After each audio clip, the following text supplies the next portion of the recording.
How do you know they were the one / how do you know you wanted to get married? I would say, honestly, I was only about 90% sure up until our wedding day. I don't know if I've ever told you that. I was pretty sure. What? Because, what? yeah, there's always like those bits when you argue and you think to yourself, like, is this the person they really married? I've had those thoughts. Is this really going to work?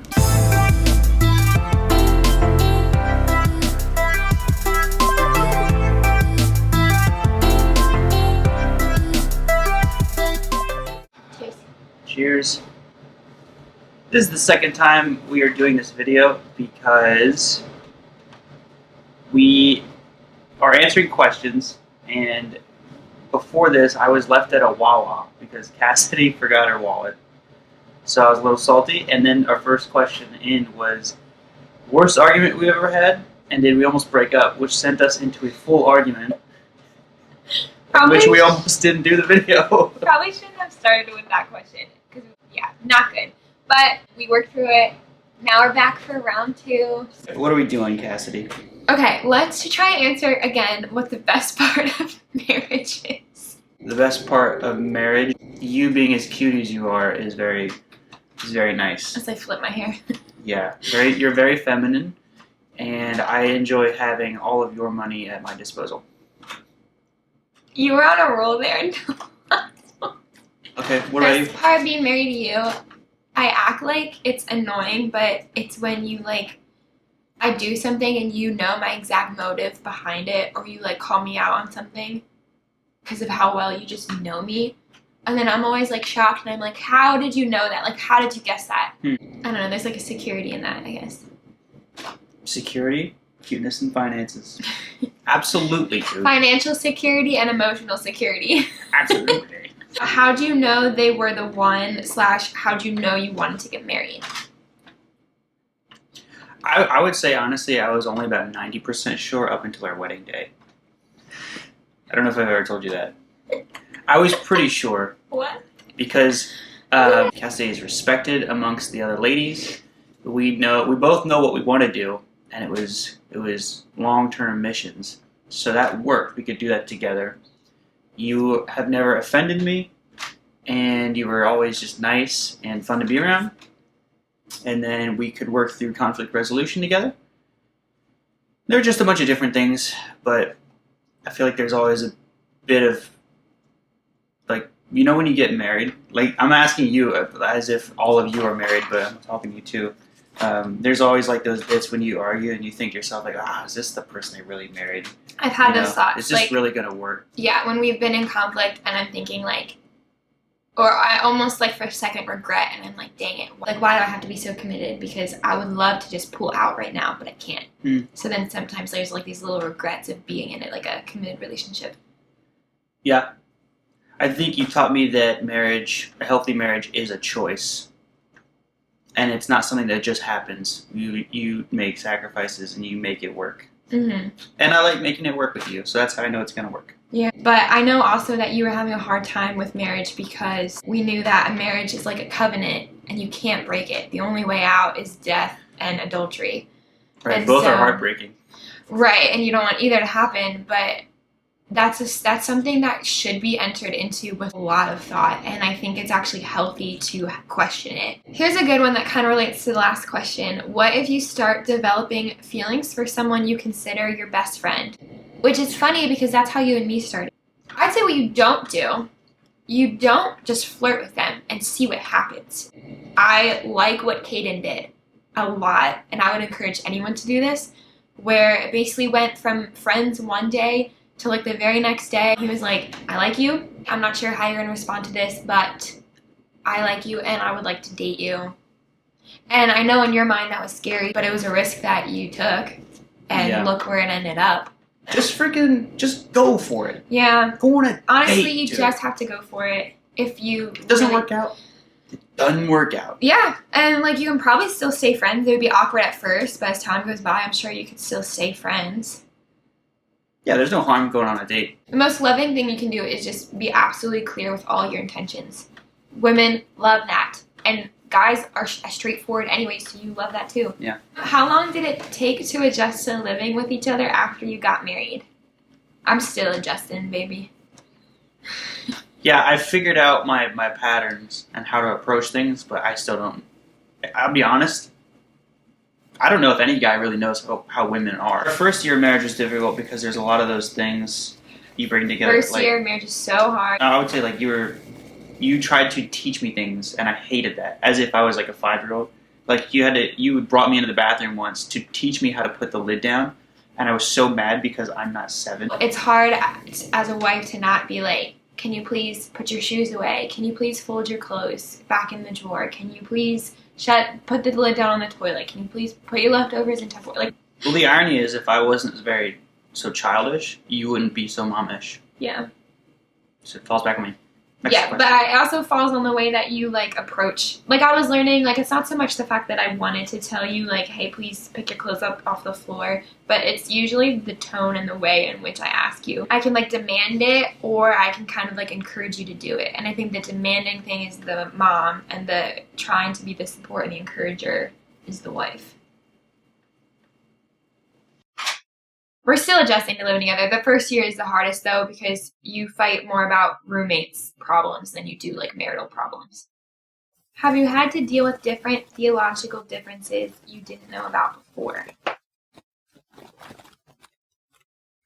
From just where we were at when we were dating to now, we've come a long way with our theology.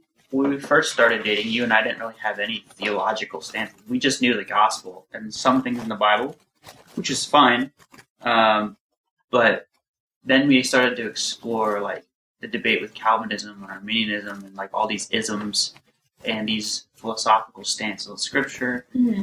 And I think at first we were different. Yeah, At because first- he was more Calvinist, and I wasn't Arminian, but I wasn't jiving with every point a Calvinist is either.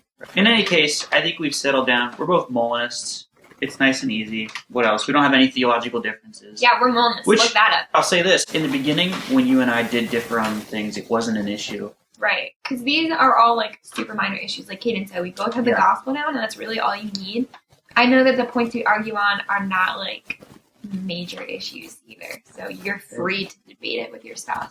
As long as you're not like believing in things that are blatantly false, and as long as you know the gospel, the other things you're free to believe, like the secondary and tertiary issues. Yeah, they're fun to debate, I think.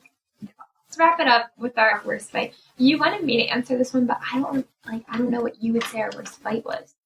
I think our worst fight was more like a crusade because it was multiple fights. They were enclosed in like one giant Be conflict. specific. What are you talking about? When we went to the marriage conference a year ago, I don't think this was our worst fight anymore. for me, it was the worst fight. One of those instances where I knew I wasn't going to get any time to do anything I really liked, and I was going to be at this conference where we're just going to be drilling on marriage and the Bible right after a work week to go right into another one.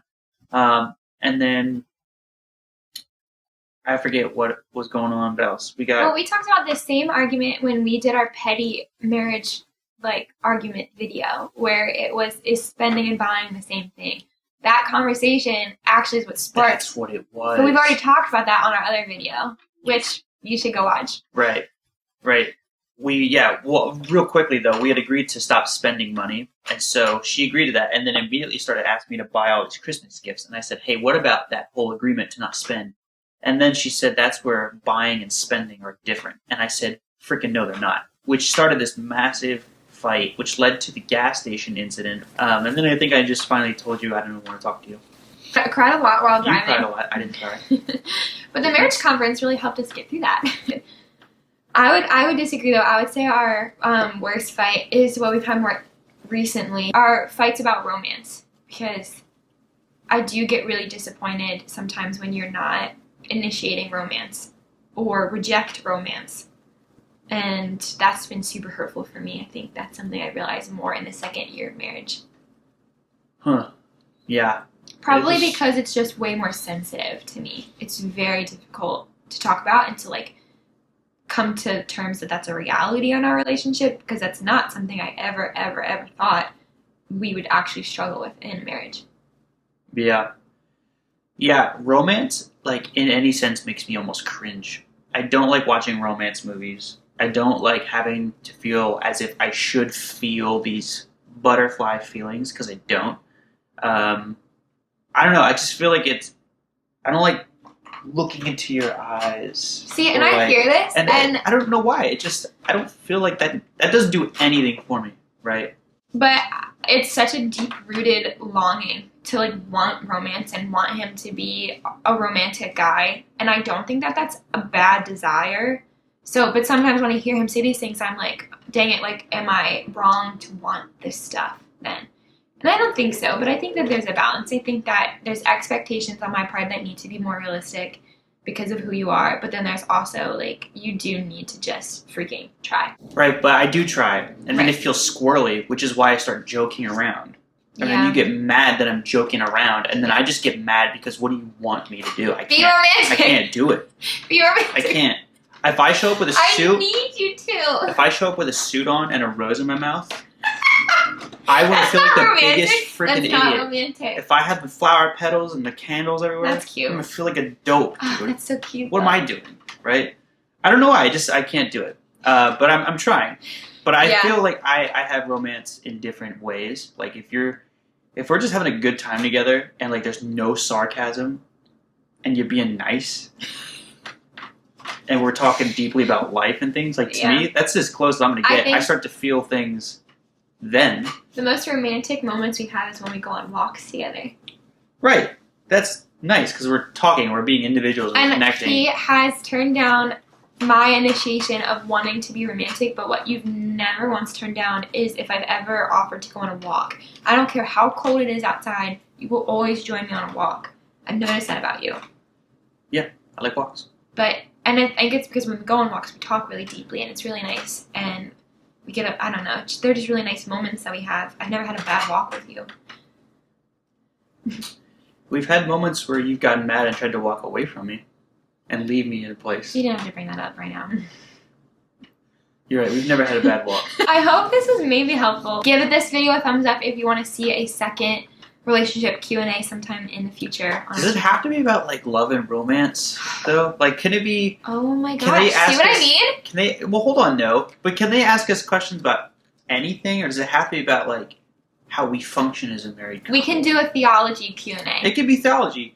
It could be our thoughts on hockey. I don't care. It could be anything. But does it have to be specifically? No, but I wanted it to be. Oh, okay, I wanted it to be a relationship Q&A. This one? Yes. What about the next one, though? That's the next one, fine. The next one, though, is it open to anything? Yes. Or is it gotta be romance? Thanks for watching the whole way through this video. Subscribe to my channel if you want to see more. I always forget to do that. Okay, bye!